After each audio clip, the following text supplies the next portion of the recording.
So I've noticed something after helping people buy houses in Denver for over a decade. Almost everybody starts out wanting the exact same thing, and then nobody ends up buying that.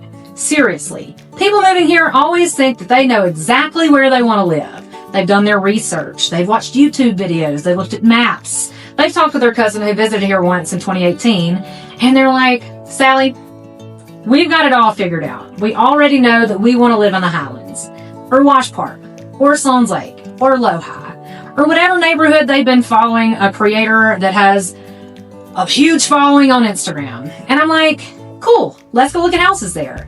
Then we actually start touring those houses. And suddenly they're like, wait a minute, this is $900,000? Wait, where do people park? Wait, that's the backyard? And look, I'm not talking shit about those neighborhoods. I love them all. But people fall in love with an idea before they understand how they're actually going to live there. Then I'll take them somewhere like Wheat Ridge, or Littleton, or Green Mountain, Golden, Arvada, and then they're like, oh, I can actually easily still go downtown. I can go to Wash Park. I can still go to the games. I can still go out to dinner. I can still get to the airport decently easily. You know, our airport's in Kansas. And I get a garage. It's funny how fast priorities change. Mountain living is another one. Everybody moving to Colorado thinks they want mountain living. Everybody. I'm talking cabin in the woods, coffee on the deck, mountain views, of course, peace and quiet, no neighbors. Then it snows, and they need groceries. Or they're sick, and they need a prescription. Then they literally need anything, and suddenly they're asking me, so how far is Target and Costco again? Turns out a lot of people don't actually want mountain living. They want mountain views. That's a huge difference from mountain living. And speaking of those mountain views, half the people who tell me mountain views are their top priority buy a house in February. What they don't realize is the trees haven't leafed out yet. The mountains are gorgeous. Then June shows up and their $1 million mountain view becomes 3 branches and a squirrel. The mountains didn't move. The trees just started doing tree stuff. And don't even get me started on house size. Everybody thinks they need a giant house.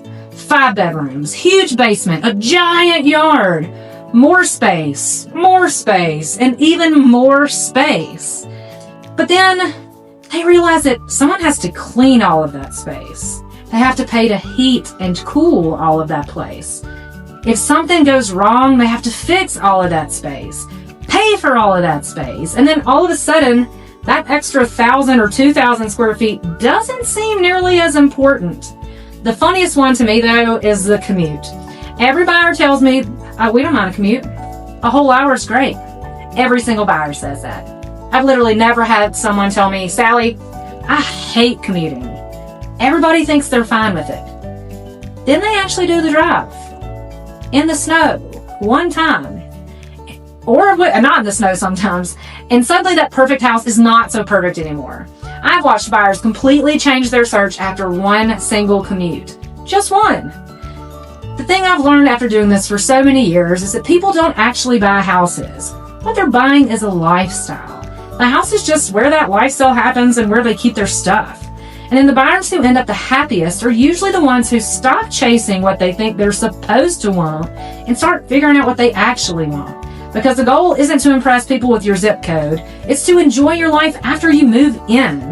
Tell me in the comments, what's something that you thought was important when you bought a house and it ended up not mattering at all?